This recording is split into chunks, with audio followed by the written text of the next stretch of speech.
Monday night and the scores are in. Nick and Dave about to break it again. Big hits, big trades, heartbreak and fame. Welcome to the league that never plays tag. This is MDFL. Legends rise and the mighty fell. From kickoff till that Monday bell. We bring the heat, yeah, can't you tell?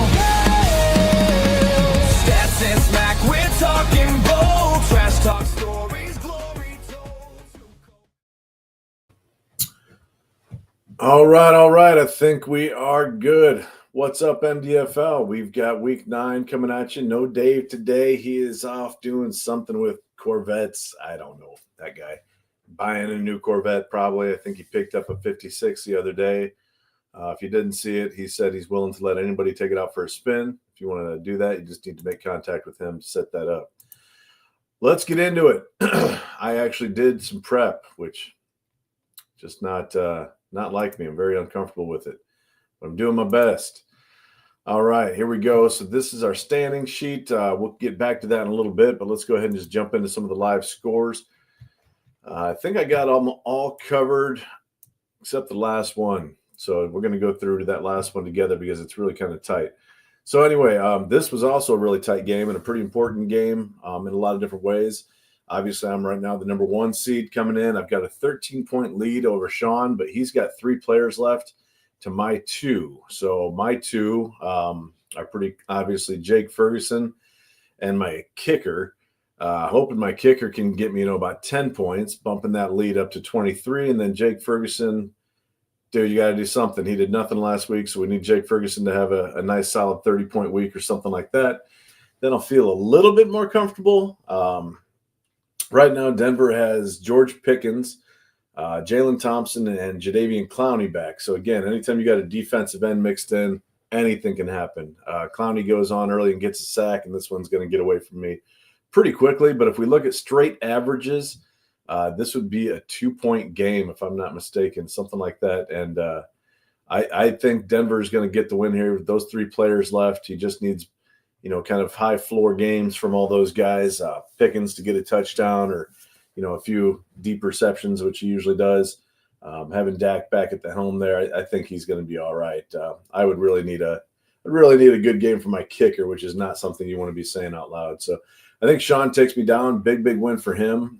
Good moves him to 8-4. I would fall to 10-2. Still the number 1 seed, but it's getting really tight. It's getting really tight over there.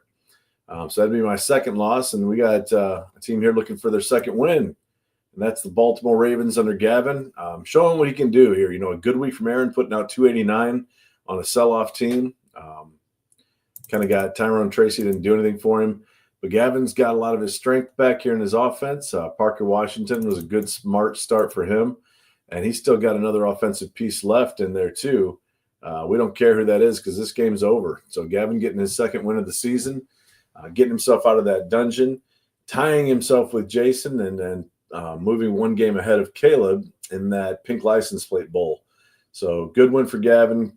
Props to you. It's going to end up being a pretty nice, solid score for him as well. Staying in the North versus the West in the AFC, we've got Dan versus Jared. Now, Jared's done scoring. It's not a particularly impressive score at 277. His young offensive players on wide receiver keep letting him down. But he got some decent performances overall on his defense. His linebackers kind of bolstered him. That big pick by Tremaine Edmonds. Imagine if that would have actually gone for a touchdown. This would have been a really good score. But it looks like it's going to be enough. Dan's got 3 guys left. He's got Dak, Kevontae Turpin, and the Cardinals offense, which isn't a bad trio, but it's just not going to be enough to overcome 85 points. Dak can blow up and he can have 45 points, but then you're still relying on 46 points out of Cardinals offense and Turpin. Unless it's Dak to Turpin all night, which I highly doubt it will be. I don't think Dan's got the firepower to come back in this one.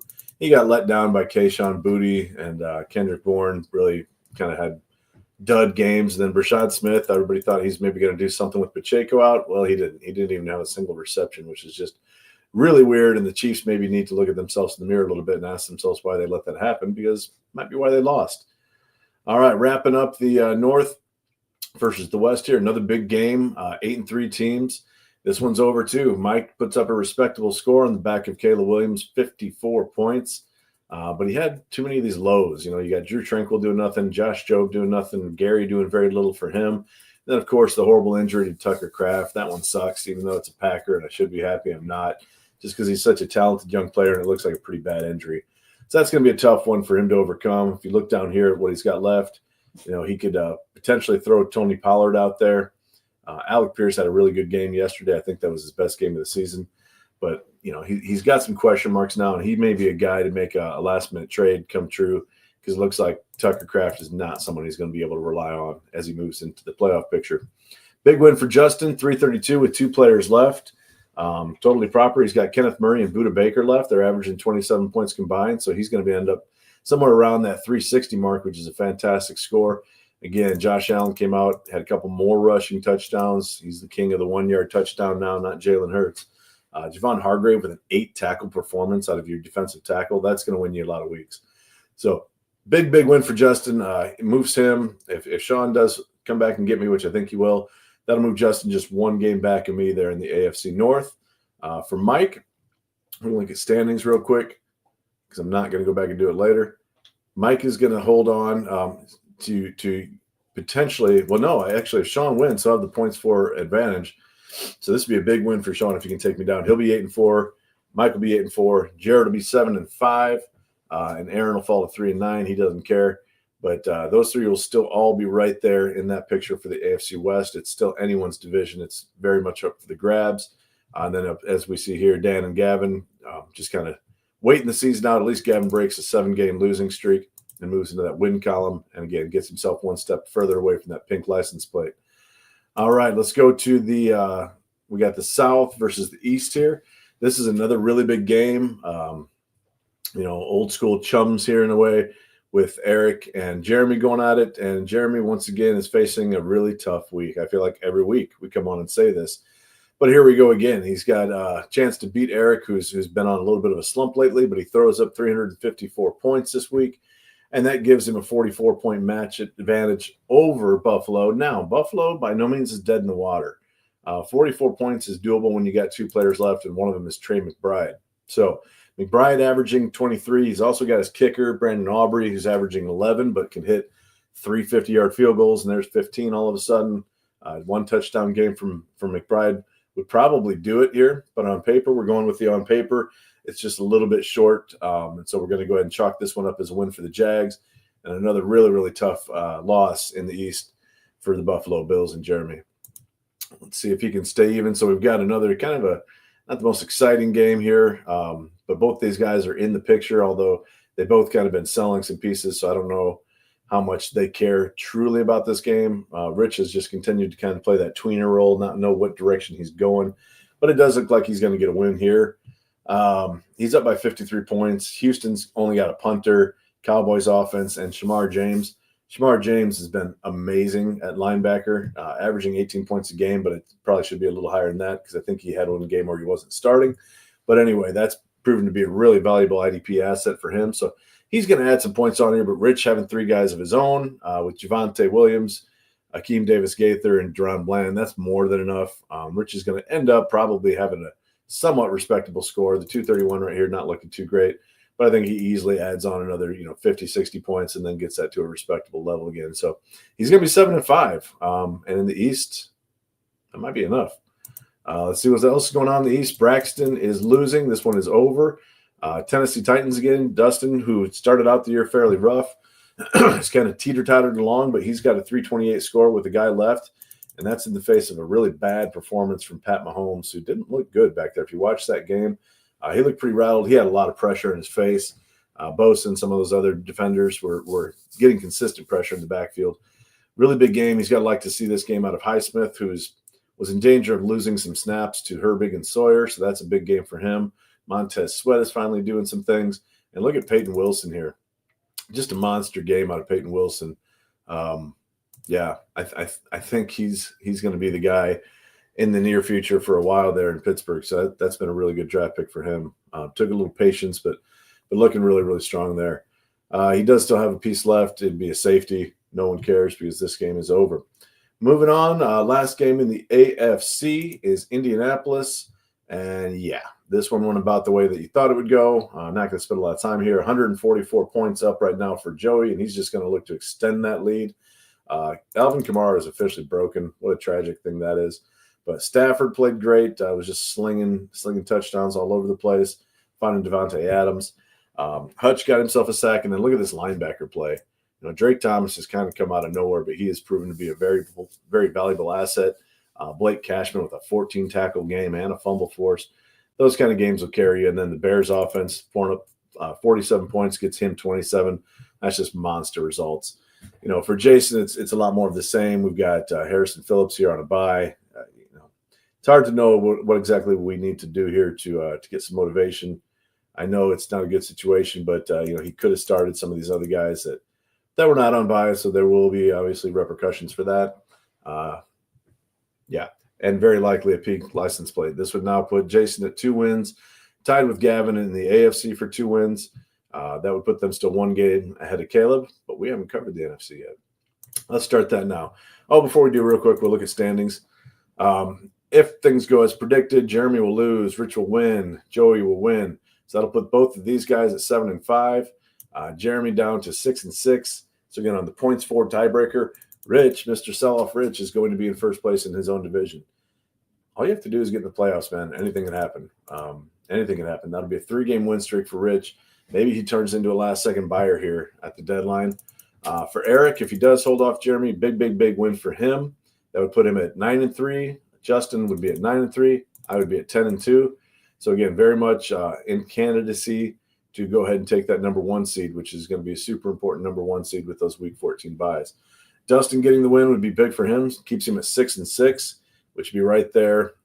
In the hunt, he would be behind these two, tied with Jeremy, but then he'd be ahead of some of these other teams with the tiebreaker on points right now. He'd be ahead of Jared. He'd be behind Sean, but he's certainly in the running there for the 7 seed right now. All right, let's go ahead and get over to it. Let's go ahead and do boom. I'm going to check and see real quick here. What's up, Jordo? Jordo's got a hello. What's up, bro? But yeah, let's go ahead and get back on the right page here. Okay. Boom. There it is. NFC. Look at this thing, man. No offense, Scott, but I didn't see this one coming, especially if you would have told me that these would have been your offensive performances. But I did not take into account that Brock Bowers is back. Look at this guy. 12 catches, 127 yards. They even ran him one time for 6 yards, 3 touchdowns. Every time anything went right for the Raiders, it was to Brock Bowers. They still lost the game to the Jags. It was a really fun game to watch, actually. There was a lot of really good football yesterday, really close games. But just a huge breakout performance by him. Obviously, that's not a piece that Scott's going to trade away. That's a piece you build around when you got somebody like Bowers. And look at his defense, man. I mean, just really good, consistent performances. He's still got a player left. And I believe it's a defensive safety. There you go. He's got a safety left. So probably not going to be getting the high score. He's not going to be catching Detroit for that.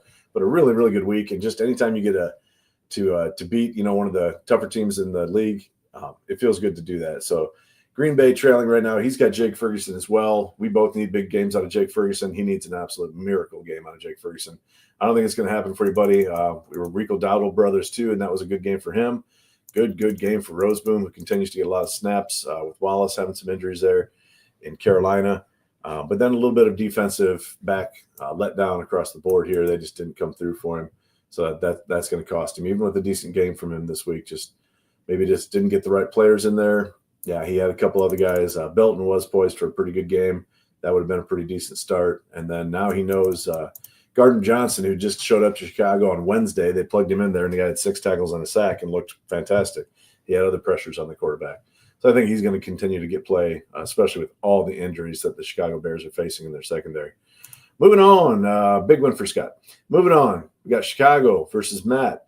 It's close enough with one player left, but with that player being a kicker, we can go ahead and call this one.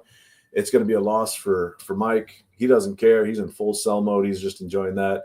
But for Matt, this game has some solid relevance. Gets him back to 500.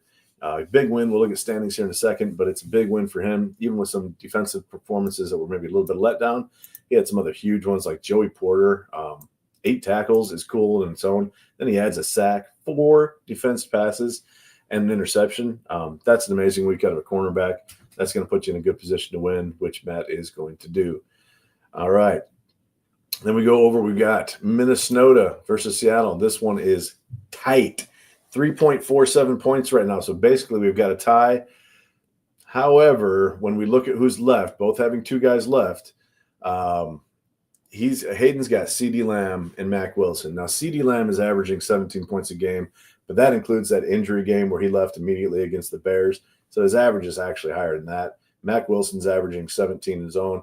I think we give him at least 37 points for those two guys, and a good matchup for both of them tonight. Really should be a good, strong matchup for both those guys. I think they exceed 37 points, but we're going to give you 37 points. That's going to put Hayden ahead by about 34. Seattle has two guys left, but it's cornerback Deron Bland and the Cowboys offense. Now, the Cowboys offense, if they go absolutely, batshit, then they can score a lot of points. We saw the Bears score 27 points this week. The Bengals would have scored a lot of points. I don't know what it was, but that's a long ways to go in making up for it. But if they just have an average game, it's really going to come down to, can Deron Bland do something? He's known for pick sixes. He's known for taking chances. Not always the best cornerback, but he likes the big plays. If he can get one of those splash plays, then that's probably going to be enough for Josh. But I think the Stroud injury here is going to cost him. It just sucks, when that happens to you and your quarterback leaves early, especially when you got Joe Willie Namath Flacco sitting there on your bench with 49 points. So that's a 43-point swing right there. That would have obviously made the difference, and Josh would have got the win here. At this point, I think I'm giving the advantage to Hayden. That would be a huge win for him, a brutal loss for Josh, moving Hayden to 7-5 and Josh to 5-7. Shut up, damn it, dogs. Sorry about that. All right, let's get over to Mr. High Score here. Jordo, I'm shutting this door. Shut up. Hi. All right. So a little bit of an upset, right? I think you got to call it an upset. We got the division-leading Arizona Cardinals right there, 7-4. Jordo just thumped him this week, though. Came in with a big offensive performance out of his wide receivers. T. Higgins, like every time he caught the ball, was a freaking touchdown, it felt like, or a big 30-yard play. It was driving me crazy. And then every time Drake London caught the ball, it was for a freaking touchdown or a first down. So even though he gets a pretty disappointing performance out of Jahmyr Gibbs and the whole Lions team, for that matter, it's going to be enough. Obviously, he's ahead by 60 points. Jeff with being one guy left. It's Josh Sweat, defensive end Josh Sweat. We know defensive ends can go hog wild, but Josh Sweat, I don't think has ever scored more than 31 points. He'd need to double that to get Jeff the win here. So we're going to go ahead and call this one for Detroit. Big win for him. We'll find out here in a second why it's so important when we look at standings. In fact, we're going to do that right about now. So standings in the NFC North are getting tighter. We've still got, the 7-5 when he loses, 7-5 Mike and the Green Bay Packers. He's still going to be your first place team, but a win by Jordan and a win by Hayden puts them at an even record with him. So we're going to have three 7-5 teams, all with good scores. Mike's got a real nice cushion there, but it certainly puts some of those pivotal end of the season games into an even more relevant role. We're going to see, I think, where these guys play each other again coming up pretty soon here. That was this week. So, 2 weeks from now, Jordo's taking on Mike. And then we've got the end of the season double headers coming up. Yeah, it's just this one's coming down to the wire. I don't think that surprises anybody. It did last year as well. And then Jeff dropping his game here would mean a little bit more if Josh hadn't dropped his, but Matt did win his, so he's going to be 6-6 versus 7-5. So that again is right there, and Matt has put himself in a position to fight to the bitter end on that. Josh is by no means done. With Jeff also losing, he remains 2 games behind there in the West. So that one's got 3 teams that are fighting for it too. And then Scott's just out here slapping dicks out of people's mouths just to ruin days. That's his goal right now. He's not really trying to make the playoffs. I hope you're not, Scott. but he's just out here to mess up and play spoiler. It's a fun job. All right, let's go here. So we got the South and the East squared off, and right off the bat, we're going to look at Dave and his – what is this? It's a deficit. It is according to my math, 66-point deficit that Dave has got versus Shannon right here. Both these teams need this win. For Dave, obviously, he's looking really good for the playoffs, but he wants that number one bye, and he certainly wants to win his own division. It's very important when it comes down to seeding. But we've got a situation here where Dave's trailing big time. He's got 4 guys left, and he's got some firepower. He's got Trey McBride, who we talked about earlier. He's got Bam Knight going in at running back. Who knows what Bam Knight's going to do? Michael Carter got dropped from the team, and then he got picked back up and put on the practice squad, and I think he's actually active tonight. But I think everybody expects Bam Knight to get most of the carries and touches out of that backfield. He's playing against a shitty Cowboys defense, so there's a very good chance that Bam Knight does something special. Right now on paper, though, with Osa Odighizuwa and Max Melton being his other 2, that would put Dave into the lead. But Philly has 2 of his own, and he's got Budda Baker and Shamar James. Again, I think Budda Baker is about as high floor as a safety can get because you know he's going to get tackles. And then he's always a threat to make a big play and get tracked down by DK Metcalf. But the interception's 5 points, so he'll take it. Shamar James, has just been a tremendous linebacker at this point in the season. To get a guy like that just doesn't necessarily come out of nowhere. It kind of comes out of nowhere. As long as he can hold that job, and we'll see what happens when Demarion Overshown comes back. I think he's really close. Where does Demarion plug in? Is it going to be? Is he going to take it from Shamar James, or is he going to take it from Kenneth Murray? If you're looking at PFF stats, he's going to take it from Murray, in my opinion, anyway. So I think Shamar James is legit. I think he's here to stay, and I think he's going to be one of the better linebackers in the league going forward. It's a huge, huge value. And more importantly for Shannon, I think Shamar James gets him the win tonight. So he's going to overcome, some thumps here. Again, Alvin Kamara is just broken. That whole Saints team is broken. It's going to be really hard for him to depend on him. But we got good performance out of Bashal Tootin. So maybe that's a guy he can sub in. Harold Fannon's been fantastic here in his rookie year. Chris Godwin maybe eventually will play. I don't know. I've got him in other leagues, and he just pisses me off. I love his defensive ends, what they did here for him today, even with Myles Garrett and his 5-sack ass being out of here. This was a ballsy start with Nick Scorton, but if you look at snap counts, Scorton has been in there consistently. He's playing a ton of snaps for a Carolina front line that's actually pretty good, holding Green Bay and Josh Jacobs to 13 points. Ha, Packers, suck it. That's awesome. Big win for Carolina, big win for Shannon. I do predict that he holds on here and he gets this win over Dave. I'm sure Dave will be chomping out his bit as he goes about his pickleballing this evening. All right, Carolina and Washington. Carolina don't care, and it shows. I don't think anybody expected Rome Odunze to throw up a 0. He had like 2 targets or something like that. It was not good. 3 targets, my bad. Held without a catch, as they will let you know over here 18 hours ago. Yeah, so just a bad showing by Rome Odunze. But again, not a lot of shit's given for the Carolina Panthers. They're in full rebuild mode. For Dan, it's a win in one of his less impressive games.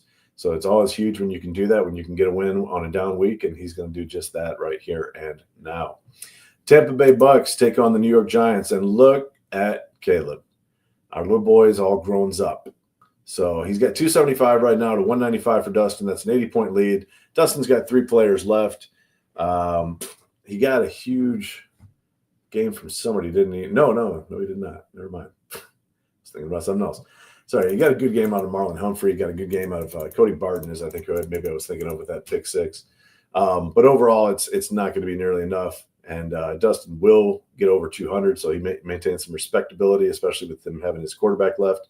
But I don't think it's going to be anywhere near enough to catch up to Caleb, who's going to be over 300 himself. So huge win for Caleb. We see now both of our one-win teams, the New York Giants and the Baltimore Ravens, have secured their second win, so they will now be tied with the Indianapolis Colts. And if you're tracking anything as far as numbers go, I would say the Colts are going to be the ones that are going to be getting that pink license plate again and just doing a lot of soul searching. All right, the Saints versus Dallas. So here we go. I think we're pretty safe calling this one for Dallas. He's got a good lead. He's got a 23-point lead. He's got 3 guys left. He's got an offensive player left. And this is where I screwed up. I thought I was done, and I wasn't done. So I didn't do the full analysis for this game. But he's got Javonte Williams left to go tonight. That right there is probably enough for him to hold on and secure it. But then he's also going to have a defensive end and a cornerback in there. Let's say that gets him a solid 25 points out of those 2 guys, plus another 25 points out of Javonte. That's going to take him up to 332. New Orleans just doesn't seem to have the firepower left to get it. He's got an offensive player himself. That guy's name is okay. That is George Pickens. Pickens has been money. He's been great. Been a little bit less great now that CD is back. He had 13 points and 17 points in the 2 games CD is back. So really, really hard to see him being able to come back and get this victory here. And then his only other player was, I think it's an IDP guy, a random IDP guy, and that's part of the reason I didn't look it up. It's linebacker Akeem Davis Gaither, who's good, who is having a really solid season, but it's just not going to be enough. So this is that was a big game right there to me in the NFC. Donnie's going to go to 9-3. Brent's going to fall to 8-4. And as far as standings go, what that means in the NFC East is Donnie's going to maintain that lead. Dan's going to get his win. Shannon's going to get his win. And Caleb's going to get his win. It's a sweep by the East. So nothing changes in the East, except that Donnie just moves a game closer to not only getting his division win, but threatening Dave for that number 1 seed. Hugely important thing there, too, is that Brent loses as well. So Donnie at 9-3, Dave at 9-3. We look at points for. Dave's got the tiebreaker right now, but all he needs is one more game to break his way. And Donnie's looking really strong at this point in the season. And then in the South, as we mentioned, everybody lost. So these guys don't care. They're on cruise control right now. These two, that had to be a painful losses for Brent and Dave, as it puts them, again, one more step outside of that number 1 seed bye. And for Brent, just a chance to make up a game on Dave, and he didn't get it done. Doesn't look like he'll get it done. All right. So there we've covered that. Let's look at our survivor pool. Both guys went with the Rams. So we play another week. You bastards, go ahead and lose. One of you pick Cincy, like my dumbass did. Anyway, so yeah, that's how that looks. Then we go over here to the NFL pool results. I don't think anybody had like an amazing week this week. I was doing a little bit better, and then I picked wrong with Washington and Jalen Daniels' horrible, gross injury. That was gross. Didn't want to see it. I was like, oh, did he get hurt? And I rewound it, and I was like, oh, his arm bent backwards. That's nice. But a bunch of 9-win teams. So I stay right there with Dave. Of course, we got the game tonight. I think everybody's taking Arizona in that game. I know I am. So yeah, we'll see what happens there. But just not a lot of movement. Again, Dustin has been fighting back. He's still 5 games out of last place, and he doesn't make up any ground this week. So bummer for him, but I love to see that he's still fighting. I think that's cool as hell. So keep doing it, man. Everything else pretty on par. Dave, I'm probably missing something, but I don't remember what it is, and apparently I don't care.